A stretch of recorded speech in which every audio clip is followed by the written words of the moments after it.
Welcome to this demonstration video of the Altair RapidMiner platform, our end-to-end AI solution for all users in your enterprise. Altair RapidMiner is a platform in which data science, machine learning, AI, and traditional data analytics converge. There are close connections to Altair's other two platforms for simulation and high-performance computing, but today's demonstration will mainly focus on Altair RapidMiner. Before we dive into the Altair RapidMiner demo, let me introduce you to a company we will discuss today, a modern car manufacturer.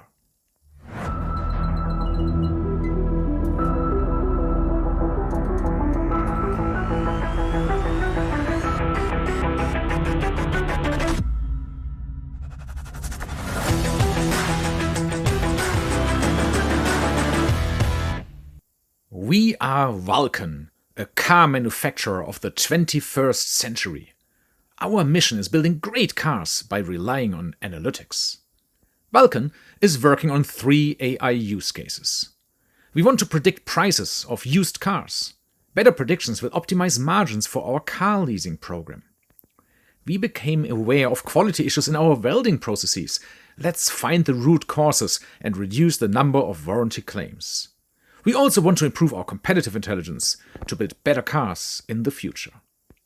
As you can see, these are very different use cases spanning various areas of the organization, from finance over engineering to marketing. And like our use cases, the Vulcan team members are equally diverse. My name is Ingo, and I'm the Chief Data Officer of Vulcan. I use machine learning for identifying new use cases. Laura is our VP of Data Science. She loves to stay on top of things and is truly passionate about the impact our AI models have. We are joined by Martin today, who is a master data scientist and responsible for optimizing our car leasing program. Scott is a senior engineer, and he noticed first that the quality of our welding process is inconsistent. And finally, there's Marco, who's heading our competitive intelligence team. Marco loves generative AI models. All those Vulcans will collaborate on our 3 use cases and deliver AI models that matter. How, you're asking? Because Vulcan's AI platform of choice is Altair RapidMiner, which allows everyone on our team to collaborate and increases our organization's efficiency. Let's dive into the Altair RapidMiner platform and see how our Vulcan team members are solving their use cases with its help. We will begin with planning and design. Let's explore some features such as managing tasks, capturing goals, risks, and business outcomes, and see how our team members can stay on top of their projects. Laura, how do things look like with the car price predictions for our leasing program? For me, as a project manager, having this overview of my projects here in Altair RapidMiner is simply fantastic. We have it all here, from IDEs to POCs to production state data science projects. I can see which state they are in, how much we've progressed, and even if there is risk of completing one of them. This way I can govern the work of the complete team, and I have the most important information right here in one screen. I really like that it works together well with my usual tools for tasks and project management, Jira and Confluence. Really easy to set up. If I create a new project, I can link it to a Jira Epic and the Confluence space if I want. So let's see how we are doing on the car price forecasting project. Here I see it is in progress and some tasks have already been completed, but in the planning tab I have a very granular view. I see all the tasks listed. I can even add a new one from here. We also have the project documentation linked here. This is our project plan in Confluence. With this project plan, we have defined what are the key outcomes that we want to achieve with this project, and I'm focusing myself and the team on these to make sure that we are delivering value to the business. This is what we will monitor throughout the project, and we have also created a risk evaluation here. With the help of templates, we are making sure that we are considering the regulatory frameworks that might apply to these locations and use cases, and we have listed the risks here. But I can check them in RapidMiner as well. They are here. I can see their status and who is assigned to them. I see we are progressing as planned, just started, and the latest tickets that have been worked on are assigned to Martin. He is our Director of Leasing and Master Data Scientist, and I can see he has started the data preparation. Thanks, Laura. Before we hand it over to Martin, let's do a short introduction to data preparation, arguably one of the most important phases of data science, machine learning, and AI. Altair RapidMiner has thousands of different data preparation functions, including all the extensions on the marketplace, so we won't have time to go through all of them. But on this slide, you see some of the things we're going to highlight. Actually, there's a couple of more things. Let's now hand it over to Martin to get us started, showing us some of the data preparation he's doing for the car price prediction project he is working on. Thank you, Laura. Thank you, Ingo. It's always great when there's somebody helping you with the project management piece so that I, as a data scientist, can really focus on what I love most, which is data science. I would like to do a bit of work with you on our car price prediction problem. And to do that, the first thing we actually need is data. Luckily, Altair RapidMiner got the data catalog available where I can add data sets and then link them to projects, and different users within those projects can use these data sets to do something with it. I can also create connections. Those connections are usually created by IT people, and then they can be again connected to projects, and non-technical users can use them to connect to those data sources without really knowing about VPNs and ports and all those kind of things. Let me show you how this actually works. This is a workflow within the platform, and you see that I retrieve a connection object first. I push this into a read database operator where I currently read the whole table. I can also switch here to query, and then you see that I can write my own SQL statement if I like to. There are plenty of other operators how to get data into the platform, and if I search here for read, you see that there are plenty of other operators available. If I remove the read, then you'll see that there are way more operators available to do all kinds of stuff like cleansing, blending, modeling, scoring, and so on. There are even more operators than here, which I can add via extensions. I can also write my own operators in Java or Python, or I know that our engineering department really loves to build those operators with no code involved. After reading my data set, I do some more operations on that. In particular, I filter out some rows, and this filter is parameterized. So it uses a parameter called maximum value and only lets cars through which are lower than this value. This value is set here in the context value currently to 10 million, but it can be changed also from the outside. All the changes we do are always recorded, and a version log is kept because it's all backed by Git. I would like to share this dataset with Ingo. Ingo wants to use the auto feature engineering tools to do some cool stuff. But there are some data in there which are really personal identifiable, and Ingo is in the United States. So let's rather obfuscate this data set and get rid of all the personal information using the obfuscate operator. Now, I really would like that Ingo always works on the most recent data set. So I can go into my car price forecasting and I can choose the data preparation process we just edited. And instead of saying run workflow, I say deploy, I say schedule, and I can give it a name, give it a cron expression, maybe create some more resources for it, and just hit deploy to get this going. And with this, Ingo can now help me to create some nice features to build a good model. Thanks, Martin. I will do my very best. Of course, you could do everything manually, like feature ranking, feature weighting, feature engineering, generating new ones, but I really like those more automated approaches. So let me pick this data set you provided to me. And yeah, you can see we can do all kinds of automated things. We will discuss some of them later, but for now, let's go with automated feature engineering. So all I need to do is give this thing a name, and then I need to predict the cash price column. That's the one we're interested in, and we give it an hour, which typically is a good time. Let's kick this off, and that generates new jobs which are now run in the background. Fast forward 1 hour, and here are the results of this automated feature engineering run. This is a proprietary method we developed combining genetic programming with multi-objective optimization, simultaneously improving the model's accuracy while keeping the complexity of the feature space low to avoid feature overfitting. In overall, we had like 1,300 generations here. As you can see, it was kind of stable at the end, so probably that's as good as it gets. But we brought the error rate down from 21.5% to 16.5%. That's 5% more margin right there. You can see that some columns are more frequently important, like the brand column or the transmission and so on. But what we really like is this table here at the bottom, because it shows the full trade-off between the most simple feature sets here at the bottom and the more complex ones here at the top. And typically the more complex ones also have lower error rates. This big line here in the middle, that's the original feature space with all 31 columns and kind of like serves as an anchor.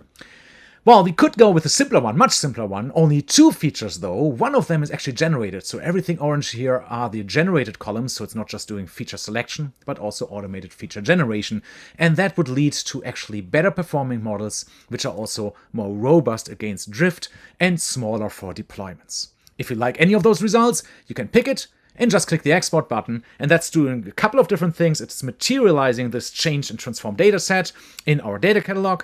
It also creates a feature definition which makes it into our feature store as a workflow, and that workflow then can be reused and applied for future transformations of the similar data sets.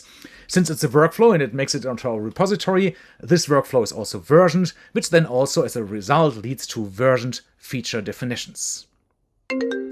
Oh, hold on, I quickly have to take that. This is Scott from the factory floor. Here's some news on the welding problems we have with our brackets. Ingo, Scott here down in engineering. Got good news and bad news for you. Good news is I got great Altair RapidMiner tools. Bad news is I think we got problems with our brackets. Let me show you what's going down in the lab. First, I'm going to show you a quick video of the test we're doing here. This is called a hammer strike. We're going to take a piece of aluminum, we're going to swing it and hit one of our brackets, Ingo. On that bracket is an accelerometer. It's going to be streaming data directly to Altair IoT Studio via MQTT. That's how we're going to compare the data with simulation data. And what does the simulation data look like, Ingo? It's going to look like this. We're going to go to my friend Dakota, who's built a simulation of that hammer strike. Looks like this. What we're going to do is we're going to get the data of the displacement of that bracket function of time and compare it with the real hammer strike and see what's going on with these brackets. Let's see how to get started. First, we're going to be here in AI Studio. First thing I'm going to do is I'm going to go bring in that synthetic data that Dakota created with Altair simulation tools. Here's what it looks like, Ingo. In a basic CSV format right here, we got the part number, timestamp, and the acceleration of that bracket, again, according to the simulation. Now, before I do anything else, I'm going to have to make sure I commit this to our project and do proper data lineage and annotation so that we can always make sure we can go back and refer to this project here. You can see initially the annotations are simply just the source data. What I'm going to do here is I'm going to go into annotations and I'm going to add that we used OptiStruct explicit. It's me and Dakota. We go and build this thing. Let's go and add those annotations here. You can notice there's both of those now, and I'm going to go and store this back in our Git repo. Fine. Now what you can do is you can see the annotations are full. We even have a full Git commit here for Ingo, my email address, and we can go from there, Ingo. All right, what's next? Now we've got to take this data and we got to join it with our bill of materials, our BOM. I got to find where that stuff is. All right, let me go to the global search here. Let me type in BOM. Perfect. Join with BOM materials. That's it, right in front of me. Very good. Let's open this up here. I want to continue. Yes. Here's the Excel sheet of the BOM that I got from the folks that work in procurement. We have our Excel sheet here. I'm going to run this. Fine. We've got a part number, manufacturing date, person who signs off on it in QA, and manufacturing sign off. Now I need to go and join that with the simulation data that Dakota gave me. I'm going to use TurboPrep for that. I'm going to push this right into TurboPrep here, and I'm going to go and click the merge button here, and I'm going to merge this with a second set. I can't find the second set, so I'm going to need to go click some load data. OptiStruct data. Perfect. Let's load that data. Now I can go and merge with perfect. Data from process, 95% match. I don't even have to think about it. I'm just going to go follow the bouncing ball here. It's a left-hand join. Part number. 95% match with part number on the second thing. Update my preview, commit my merge. Perfect. I'm going to scroll across here. Look, I got some missing data here because some people didn't sign off on these parts, Ingo. Think this could be a problem. Look at that red bar right there. We're going to have to deal with that very quickly right now by simply doing a basic cleansing here. What I'm going to do is I'm going to cleanse that column right there, and I'm going to click on it. I'm going to replace missing values with an NA just to take care of that. Fine. Let's commit that. Any other cleanup I need to do right now? Oh, yeah, I need to do this manufacturing date here. Let's do a very quick transformation. Let's make that into a date format here. This is going to be month, day, year. Let's get rid of that slash right there. Apply, commit.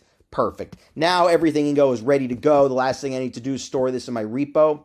I'm going to click export, store, next. Put this right in my simulation data. OptiStruct data with BOM. Perfect. Excellent. Now, next thing I need to do, Ingo, is I need to go get the data from the accelerometer. Last thing I'm going to show you right now, I created a custom operator using the AI Studio custom operator framework. It's our SDK that we're able to use at Vulkan. You see, I've created an operator just for us at Vulkan Cars. Look, even got the logo on it, Ingo. What is this here? This is going to query our own tenant of IoT Studio. It's going to get all that MQTT accelerometer data I showed you about earlier. It's going to bring it right here into AI Studio so I can use it for analysis. Boom, there it is. Here's my bracket ID. Here's my timestamp. Everything looks good so far, Ingo, but I'm not optimistic about those brackets. I'm going to have to get back to you on that. Doesn't sound too good about those brackets. Well, let's dive into our next section, though, around data exploration and visualization. You'll see two different approaches. One is workflow-based, also using our built-in visualizations, allowing for custom visualizations as well. And we will also show you our new conversational analytics approach using large language models. You'll see all kinds of functionality like descriptive stats and tests, even using simulation-based exploration. So let's give Scott on the factory floor another call and see what's going on with those brackets. Ingo, Scott again here from engineering, making great progress here, trying to find the root cause of these brackets. Here I'm going to use some time series tools built right into AI Studio. I can go and equalize these timestamps. Most importantly for me, though, is there's a lot of noise down in the lab. I'm going to slice off all that low frequency noise using a standard Butterworth filter here, doing some other signal processing, moving everything to the FFT, bringing things in the frequency domain, smoothing it out a bit. And then most importantly, I want to extract these peaks. Let me show you what that looks like here. Here's the result of the FFT. You can see here that Butterworth filter doing its job, filtering right off to everything lower at about 25 hertz. And then here, the peak analysis. This is really where the rubber meets the road. You can see a dominant frequency here, right at about 50 hertz is one peak. Here's this other green peak here at about 100 hertz. These are the kinds of things we're going to be looking for when we compare the simulation data to the actual data we're getting off the accelerometers. Let's do first some basic statistical analysis. Let's do a basic t-test here to compare that Fourier transform, again, of the accelerometer versus the simulation. They should look exactly the same, or in some sense, they should have the same distributions. Do they? No, they don't. They have it's a very low p-value compatibility. It's not a good sign. What if we do a cross-distance analysis, look at similarity distances between each frequency band? Let's see what that looks like. Terrible. See how high these distances are? There's a big distance at each frequency band. It's not a good sign. What's the solution, Ingo? Voltage. Let's look at the voltage coming out of the welder here. I pulled that data directly out of their PLC, and I'm going to pull that data here in CSV. I'm going to do a moving average filter, and this is really the magic right here. We have statistical process control built right into this product here. I can go and create Six Sigma analysis, or in this sense, I'm only going to go 1.5 standard deviations. That's totally my choice. This is going to give me exactly what I need to monitor this voltage. The output of this operator, though, is a little strange. You know, it gives some sort of industry language, Ingo, that I'm not sure you guys up in the C-suite really understand. It talks about in control, unknown. I'm going to simplify it for you. I'm going to call it good and bad. Hopefully that makes sense to you. Here's what it looks like here. See the voltage of this welder? Everything's okay. This is just startup. Everything's okay in here. Look how we get out of control. Somebody's messing with the knob down there. Look at that. Clear as day. Oh, I know. You want dark mode, right? That's all you care about, the pretty colors? Fine. You want dark mode? I'll give you dark mode. I know how to modify the JSON directly from this high charts visualization. I went and modified that for you. This look a little better for you? Fine, I can do that for you. Let's go back to real stuff here. Let's look at stuff directly from the lab. I went down with my phone, took some video, brought it right here into AI Studio. I'm able to analyze this video right here. Also analyzing some audio files that I've converted directly to dB values of both average and peak power. Let's see what that imagery looks like. Frame by frame, here's what one image looks like here. And what you see right here, here's my buddy Jimmy Deere doing some welding.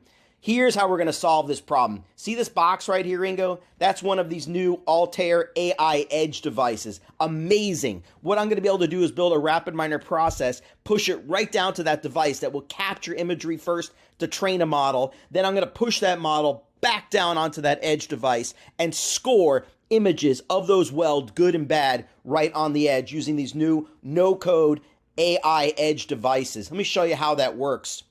I'm going to go right here into capture imagery on the edge, and let me show you how this works. I can go and build a process here called get weld. Super easy. There's an operator here called get image. That's all I need to do. Build a process called get weld. Now I go to this process here.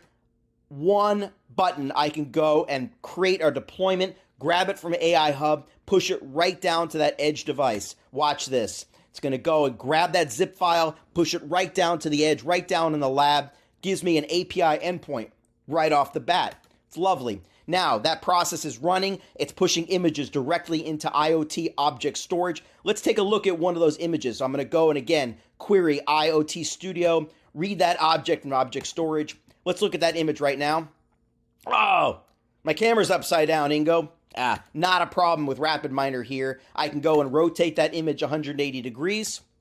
Perfect. And I'm going to go and crop that image right on the weld. Perfect. Love it. And then here, I can actually go and convert this to all three channels if I want. If I only want the red, blue, or green channels, I can convert that to a table of values, do pixel analysis. Ingo, this is totally the way we're going to go. We're going to go and use images to solve this quality problem with these welds. All right, go play with your natural language processing and generative AI. I'll get back to you soon. Thanks, Scott. So you keep working on those welding problems we have with our brackets, and I'm going to explore the data a little bit more I got from Martin. And in fact, exploring data with Altair RapidMiner is easier than ever thanks to those proprietary Gen AI models. Have a look. I can just type show me all cars here. And I get all those cars, used cars we've been tracking in the past. And then I can start exploring. For example, what is the average consumption?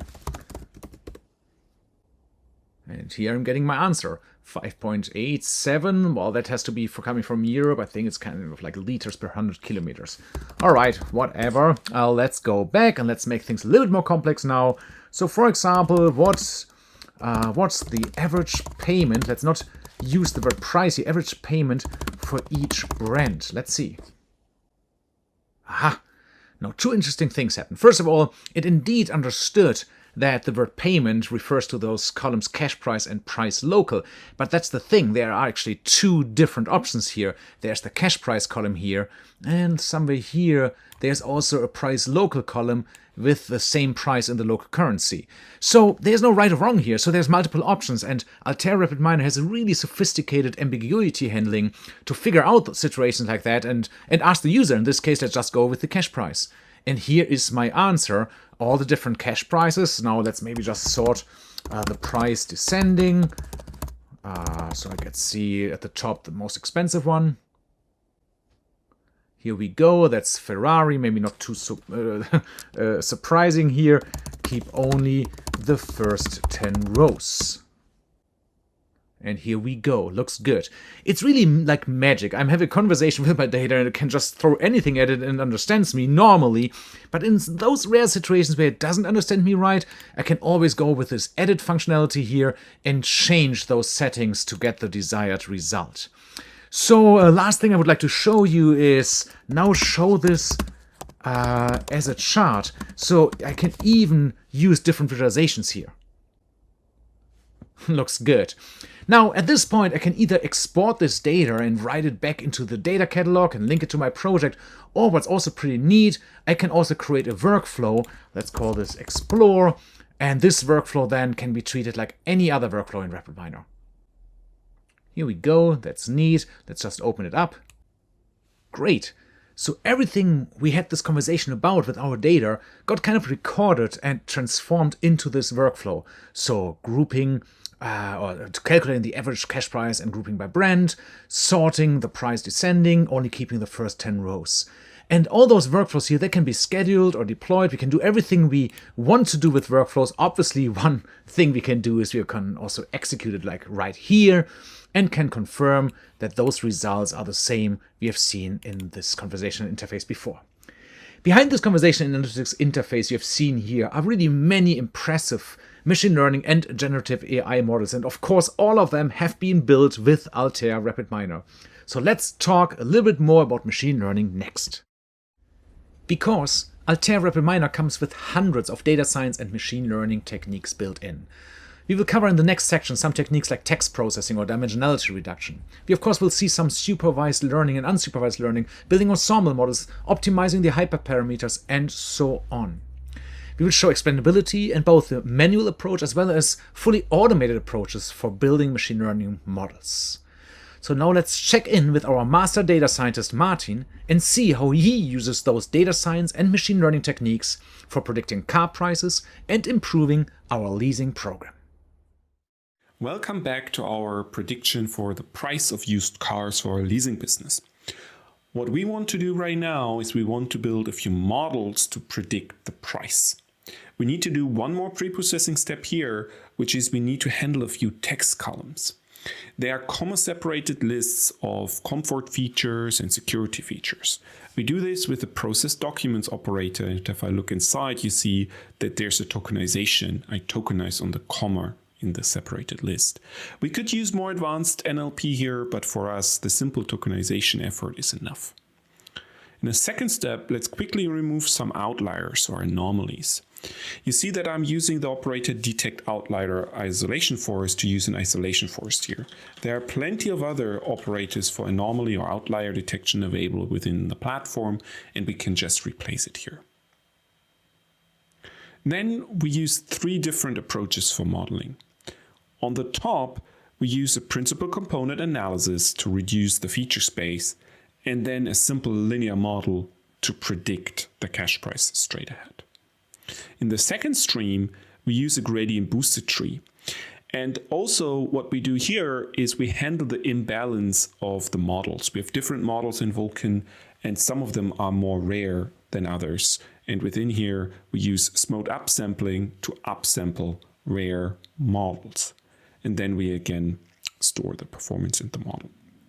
Here, in the third one, we use stacking. And in the stacking process, we use a decision tree and a KNN, and we stack it with a generalized linear model again. We could use other models if we want to, or other ensemble methods, but that's good for now. Knowing Ingo as my manager, I know that he does not just want to have performance metrics, but also I need to explain to him how the model works. We have this process here where we first use generate univariate interpretation, which uses PDP or ALE charts to explain model behavior, but we can also use generate interpretation, which allows me to use operators like Shapley, line, kernel shap, and so on. The result of that is a table which says that for this car, the most important feature was the power. And you see it's 217 kilowatts, which is fairly high. While here for the third car, the most important column is mileage, which, well, it was used a lot, and that's why it's that cheap. So the model makes some intuitive sense. Okay, as a next step, let's optimize the parameters. And we can use some optimized parameters blocks within our platform. In this case, we use optimized parameters evolutionary, which allows me to use genetic algorithms to optimize whatever algorithm is inside.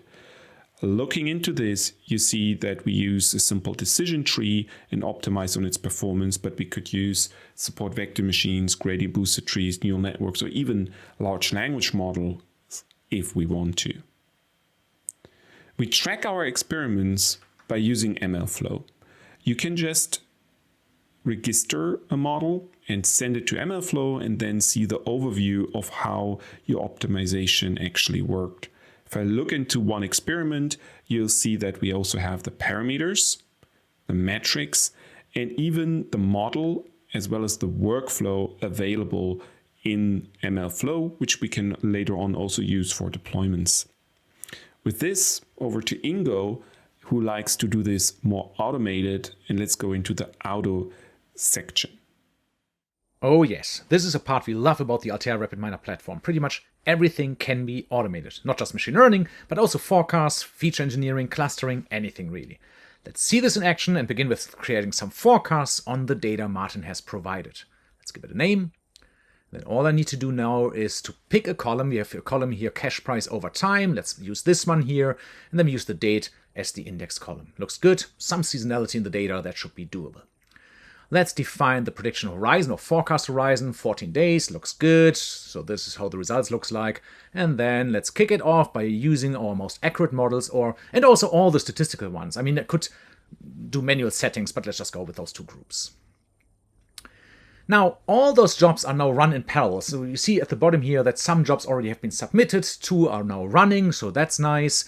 Other jobs are now running too. We can basically also check what's the progress here in this workloads tab, so we can see all the parallelly executed workflows here in this tab, which makes life simple. Let's go back to the results. All the models agree with each other, so they picked up this seasonal pattern here, but we can see that the models with the lowest relative error are Holt Winters, good statistical model, and generalized linear model, a bit surprising as well. So let's check out Holt Winters, some model details here. We can see the error rate again, 0.2%. And we have this little simulator here at the bottom where I can just like move some windows over my data here and see how the model would predict without obviously know in the future.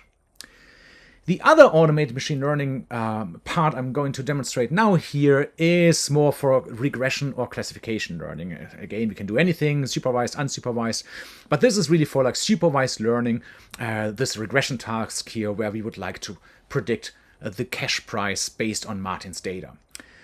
So that's also what we're going to pick out here as our target column, the cash price, and that's really the only thing I really have to do. I get some nice guided recommendations here, so maybe this power is a little bit suspicious because the correlation is so high, maybe there's target leakage. I can always override those guided recommendations, but yeah, let's go with them most of the time.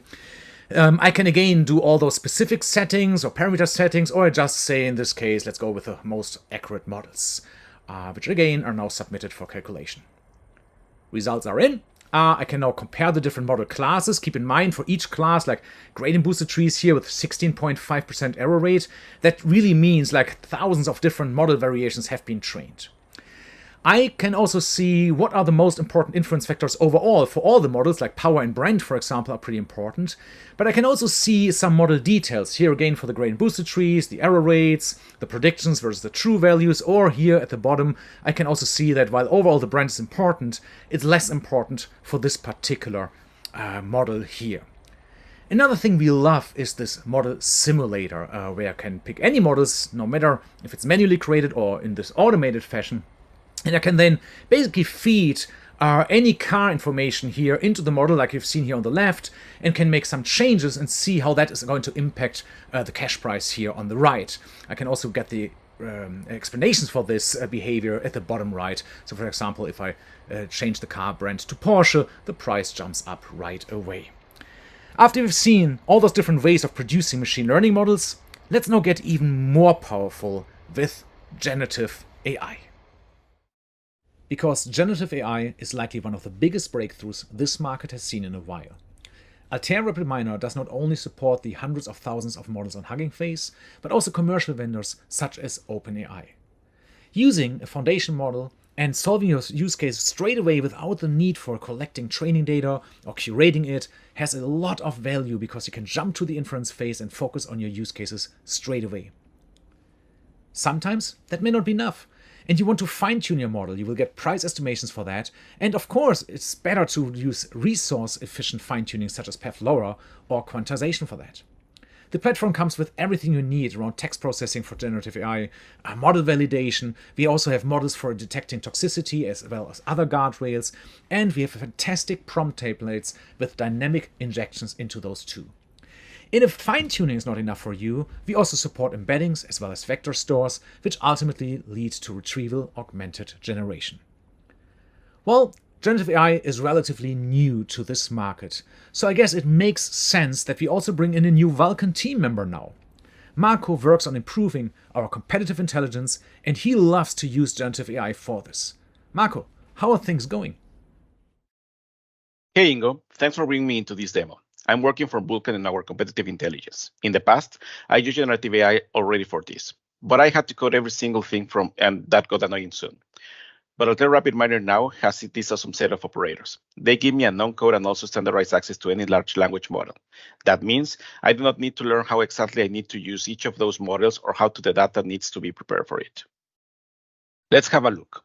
There are operators for creating embeddings. Those are necessary for retrieval augmented generation, as we will see later. But embeddings can also be a fantastic text representation for traditional machine learning tasks such as text classification. Of course, there is access to the hundreds of thousands of models of Hugging Face. There is literally a model for any task you can imagine there.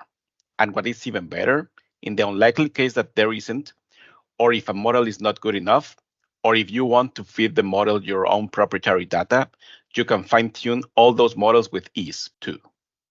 And sometimes you need to bring the big ones, such as OpenAI ChatGPT.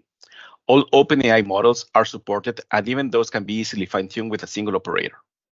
There is another interesting operator here called generate prompts. This operator can be crucial for retrieval augmented generation tasks where you want to dynamically inject queries or text chunks as context into a prompt. In general, this extension offers a dynamic prompt injection language. You will see this later. And talking about retrieval augmented generation, another important part are, of course, vector stores. Altair RapidMiner supports loading embedded text documents into them as well as retrieve text chunks from them to feed those as context into large language model. We will see this later. Let's have a look at this workflow. I'm using not one, but 5 different generative AI models here. After reading the collected car reviews of all of our competitors, I first detect the language, then translate all reviews which are not English into English, then extract the sentiment and emotion, and finally, I use a Falcon text generation model to extract the top 3 reasons why people like the car. The best thing about this, I did not train a single model for that. I did not need to collect and correct training data. All I had to do is to point to a pre-trained model and get the results right away. And here are the results. On the right side, you see all the basic information about the car, as well as the now translated review text. And on the left side, you see the extracted emotions as well as the top reasons. This review here points out how stylish the car looks and how efficient it drives. Nice. By the way, just like any other model in Altair RapidMiner, you can of course calculate performance metrics if you have to know the true outcomes. For example, here is the accuracy of the extracted sentiments, but there are also metrics such as ROG and BLUE implemented. This model works well already. But what if I want to improve it? For example, by using our own training data? That's where fine-tuning comes in. With Altair RapidMiner, you can fine-tune any of the models, even including ChatGPT. This is how it looks like. All you need to provide is your training data with the prompts and the desired responses from the model. Of course, you also need to specify the foundation model from which you start your fine-tuning. The fine-tuning itself is then a single operator. It does not get easier than this. You simply point out the columns from the prompt and expected response. If you have a GPU in your machine or running this on a Mac, the more powerful devices will be automatically selected, or you can define what should be used. Fine-tuning can be resource intense. This is why Altair RapidMiner also supports to train only parts of the model weights with PEFT LoRa. If you want to go all into expert mode, you can specify any parameter you can imagine, including the use of quantization for memory-efficient model handling. We extracted a lot of information from our reviews with generative AI, and we will put all of these on a dashboard for consumption. But there is one more thing we will need to do for this, and that is retrieval augmented generation. Because I would like to interact with users of that dashboard and allow them to get summaries of typical reviews representing the positive topics we have extracted before.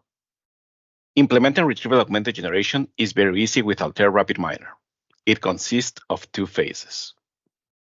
First, We need to use the text processing capabilities to create smaller chunks of information from our original reviews. Each chunk is then embedded into a high-dimensional space, and of course, there is an operator for that. Those embedding vectors together with the reviews chunks and any other metadata will be stored in a vector store. In this case, I'm using Quadrant. The second phase is now similarly simple. We start with a question from the user of the dashboard. Here is an example. Why do they consider it a smooth drive? Or do they think they have a comfortable ride? Those questions are then also embedded and sent to the vector store. We will retrieve the 3 most relevant review chunks for each question from the store. Now we can see another great feature of Altair RapidMiner, and that is the dynamic prompt injection language I have mentioned before. We can simply define a prompt template like this one here. And we can dynamically inject our original queries as well as the retrieved review chunks as context to this prompt.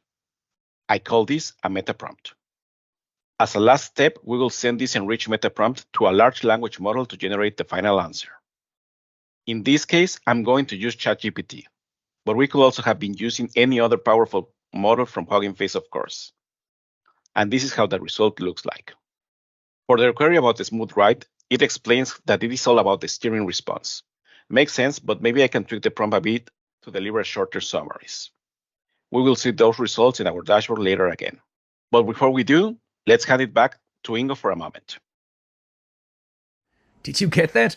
Marco has implemented this complete retrieval augmented generation solution using vector stores and embedding. Like, he combined all those different technologies together with the rich data processing capabilities of Altair RapidMiner into like one complete solution. Did everything like within less than an hour and without writing a single line of code. That's great. However, sometimes writing some code, that is exactly what you need to do and sometimes just want to do. And that leads to our next section. Because in Altair RapidMiner, all authoring modalities are equally important. We've seen workflows and automated approaches already. Now let's talk about coding-based data science. Altair RapidMiner offers notebooks and complete IDEs seamlessly integrated with our version projects, as well as with our execution and computation infrastructure. So yes, users can create notebooks, which is great for exploration, can even build models, and those can be deployed. You can collaborate with coders and non-coders, or you go for the complete IDE, which is connected to this remote workspace, so you can make sure of specialized hardware such as GPUs. At this point, we have to get back to Scott. I heard he has been bringing in some of our best data scientists for developing a custom solution for his welding problem. Scott, any updates on this? Ingo, Scott here from engineering. Things are going very well. I hooked up with these amazing coding data scientists. I got Srinivas, I got Bindu, I got Rohit. We've been going back and forth all day just to make sure, we're not sloughing off on the job. You see all these commits? We've been going back and forth on these 2 Jupyter notebooks all day long. Here's the one we've been working on in PyTorch here to do image object detection here. Let me just show you how we've been going back and forth. I won't bore you with all the Jupyter notebook code here. But if we just write something basic like hi Ingo, super basic, you know what I'm talking about. You click save here. There's the changes. All I got to do here is stage it. Got to do a commit, let's say for Ingo. Come on, man. Ingo. Perfect. And then we're going to go and click commit here. That's great. Let's go and do a push. Boom, it's done. Now, before I even jump to AI Studio, let me show you how easy this is. Talking to Laura, she wants me to go all into the SaaS platform. I think it's fantastic. Look at this. We got a workspace all set up here. We even got my coding environments all set up here. Look at this. Coding environments here. I gave her just the YAML file. She gives me an object detection one. So easy. And here's the thing. I just do the simple click open here, and I get a full-blown IDE, Ingo. This is definitely the way we have to go. Look, it's already gone and pulled it in here, and you can see hi Ingo, perfect. I got a full command. Everything is working really well in the SaaS environment. Let me jump over to AI Studio here. You can see I got an update here in the snapshot history because all 3 things are synchronized via Git. We're working together on this, and that's perfect. I'm going to pull that update for Ingo. Perfect. Let me show you all these things that we've been working on here. You can see these 2 Jupyter notebooks, build PyTorch object detection and score image classification. Fantastic. all we got to do now is when we build a process here in AI Studio, all we got to do is open that Jupyter Notebook with a basic open file operator, run execute Python, and then watch the fireworks in the logs. Watch this. Click go, boom, off I go. Now, listen, I know I could run this on a GPU job agent up in the either AI Hub or in the SAS, but to be honest, I got a pretty hot machine here, Ingo, and I like to roll my own, you know what I mean, run it on my own metal. I'm not going to run this all day because it takes a while, but you can see here, I got all the models. Here's the class list here, the models down here. It's 158 megs. Laura said, don't worry about it. I got to trust her on it. And so this is really nice. We got this build model weld detection here. And then look, we got the inferencing also worked out. Let me show you how this works.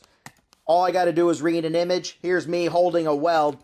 And I'm going to take that same model object, use our Python transformer operator here, and super easy, I'm going to go and simply run this here. And you know what it's going to do? It's going to go and pull in those same Python libraries. Everything's exactly the same.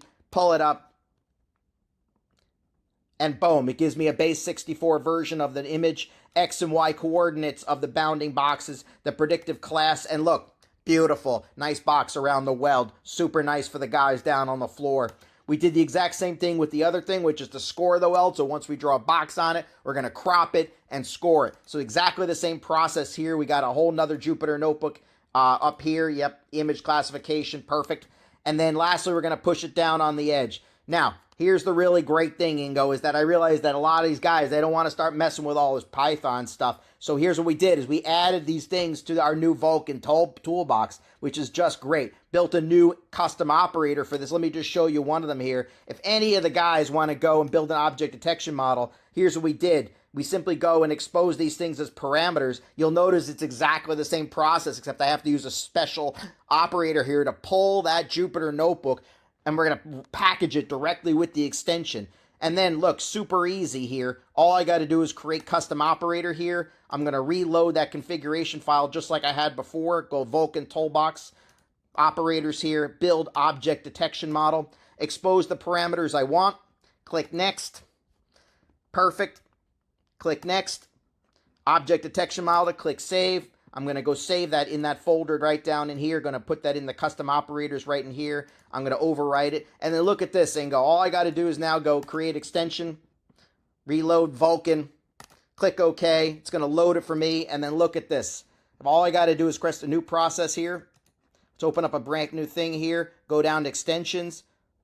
Vulkan toolbox is sitting right there. And then look, build object detection model. One operator now, Ingo. All the guys in the plants, we can now distribute this across the company. So it's not just one thing to solve this warranty problem. It's really something we're going to be able to solve everywhere. All we got to do now is push this down to the edge, and we're all done. Back to you. Vulkan made awesome progress on all their use cases, thanks to the Altair RapidMiner platform. But the use and consumption of models and results is where the rubber hits the road, as we say in the car biz. We will see the use of assets and models as part of dashboards and custom-built web apps. Each web app can even execute custom code snippets or any workflow in addition to all deployed models. We will see this a little bit later, and also how those models can be monitored. But let's first check in with Marco and his competitive intelligence project. Marco will show us how AI models, including GenAI models and results, can be visualized and turned into business applications. Thanks, Ingo. Altair RapidMiner features a rich data visualization layer for flexible presentation of data, insights, and results to any user, stakeholder, or consumer in a web-based dashboard. But things go even beyond pure visualization because those web apps can also execute custom code or workflows. We will see this in a minute. The dashboard builder allows for flexible layouts, offers visualization templates, and an easy-to-use drag-and-drop user experience. There are dozens of visualization types and configurations. Of course, filters and drill downs are possible too. Here we just added another bar chart for the average rating for each brand. Looks good. What makes Altair RapidMiner data visualization special is that it has been built ground up for massive data streams and supporting real-time data with connectors to Kafka and MQTT. Martin will show later how to set up alerts in such a real-time web app when he uses his model monitoring dashboard. Remember the model simulator Ingo has shown before, the one for the car prices? Such a simulator for what-if analysis can also be integrated into such a web app. And in general, various controls like drop-downs, text input, sliders, or date pickers are available. or we can add simplified control straight to our web app. Here are Vulkan's main competitors. Let's, for example, only focus on Ford and Honda for now. Looks like the Ford Focus has a drop down in ratings around 2015, while the Honda Civic is still going strong. And down here, we can see that people really like the comfortable ride of the Civic as well as its fuel economy. Those are the topics we have extracted with generative AI before.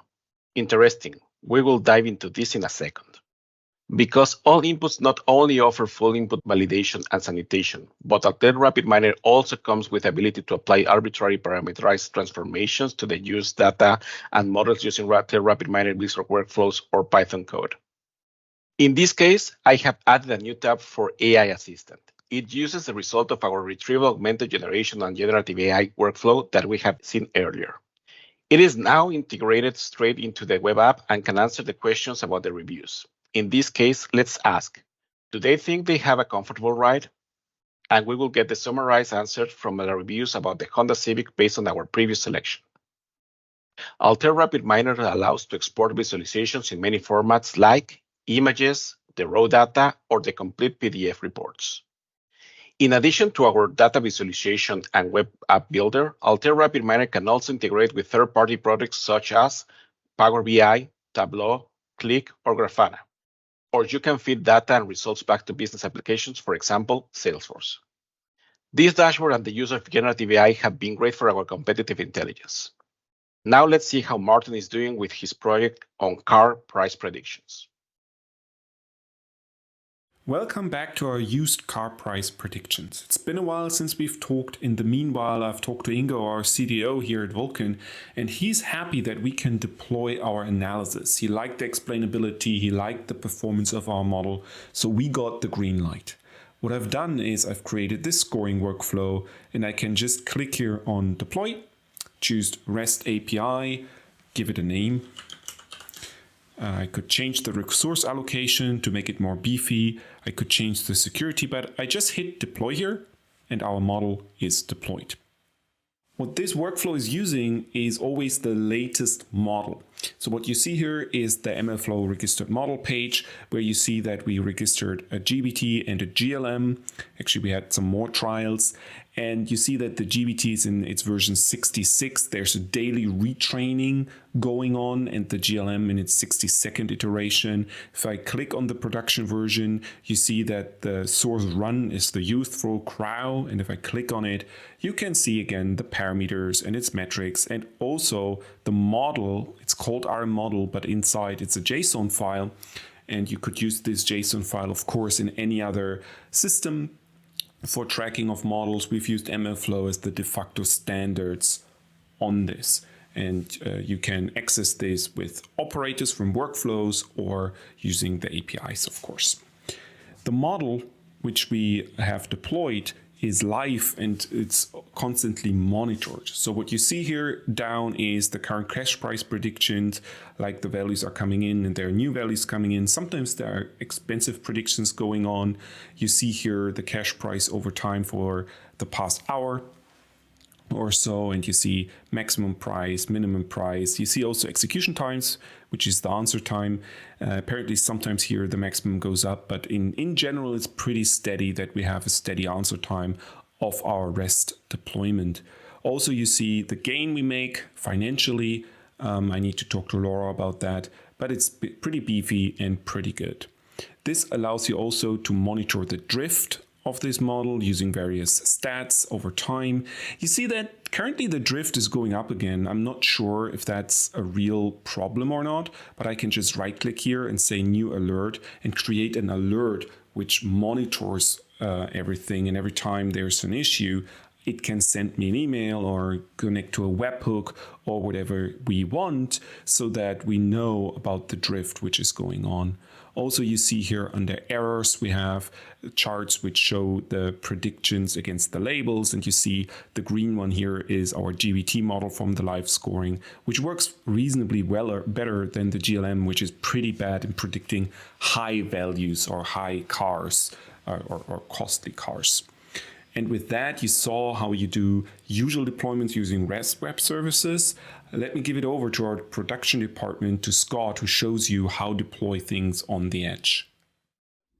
Ingo, Scott again here in engineering. Totally got this root cause of these brackets locked in. We're going to push this monitoring system right to the edge right now. Let me show you what's going on right at the edge. Going to query these endpoints. Boom. Got a lot of stuff going on these cameras. Let me push this new edge weld deployment right down to the edge and get this problem locked in. Boom. Perfect. Absolutely perfect. Got both endpoints rocking and rolling here. Let me jump right over to IoT Studio so I can show you what's going on here. I got 2 cameras, both running Kubernetes. This particular one's got 110 pods, including RapidMiner real-time scoring agent right on the edge in its own container. Check out the dashboard that's running here. This looks amazing, but look at these welds. Not looking good. Here's a good weld right here. Here's the last one that just came in. Let's wait a second, and I bet you we're going to see the next weld come right in. Perfect. Let's see. Oh, unknown. What's going on, man? What? Oh, Jimmy's doing selfies. Man, Ingo, I gotta go, man. We got problems down on the floor. Back to you. Thanks, Scott. If not Jimmy, at least it looks like you got all of Vulkan's welding problems well under control. And this new Altair AI Edge device looks fantastic. I think before we wrap, let's give it back to Laura and check in with her to see where we stand with all our projects and Vulkan's use cases. Laura? Well, I can quickly show you that in this project tracking dashboard. Here I have an overview of all the projects together. You can see we don't have any risks anymore. Nothing is in progress. There is one to do, pending on me to create a project plan, but all the rest is done. Which are these? Let's check under the Close tab. Starting with the one we had in the beginning, the car price forecasting, here we have managed to improve the margins on the used car sale prices with the help of the new model that we created. In the competitive intelligence project, from vast amount of data, with the help of Gen AI, we arrive to key important inputs and learnings that will be used in our next car's design. And in the welding quality improvement project, we reduce the number of warranty claims because we have found the root cause of the quality issues during manufacturing. So everything is successfully done. Awesome, Laura. I'm so glad to hear that all those Vulkan projects are on track and will deliver a lot of impact for the organization. Let's now wrap it with a couple of key takeaways about the Altair RapidMiner platform. First, we make modern AI accessible. This is simply our DNA. This is what RapidMiner has been doing for a long time now. And now, thanks to Altair and together with Altair, we can do it even more. We strive for organizational efficiency in addition to individual productivity. You have seen all the different helpers and tools, all those different little things which make you more productive as a user, and that's fantastic. But what is more important is that the whole organization is more efficient, has more impact with data science and AI. Features like project management, AI accountability, collaboration, the different authoring modalities, the strong collaboration between users of different skill sets, all of this plays a very important role into this vision. We also go end to end and as deep as you want for users with any skill set. So you see the different authoring modalities. That's fantastic. That supports a lot of different users. But we also can go end to end, meaning from idea generation down to model deployment in all those different modalities. And we can go as deep as possible. There's no other platform on the market which offers as much as Altair RapidMiner. In data prep, signal processing, any machine learning model you can imagine, all within the same product. We also seamlessly integrate all our data analytics products with our simulation and HPC platforms. Unfortunately, we did not have enough time in this demonstration for showing all of that. Scott gave you a short glimpse when he used some simulation results as part of his welding project. But there's so much more we can do, and not just in the engineering space too. And of course, data science, machine learning, incredibly resource intense, and that's where our high performance compute platforms play an important role too, to take the load and distribute it. And we also offer this complete platform at a very attractive TCO. And that's thanks to the very unique Altair Units models. It doesn't matter what component you want to use and how many users want to use those components. You will get access to all of this without going through all the hassles of buying multiple products too. So we hope that you enjoyed this demonstration. We certainly did. Goodbye.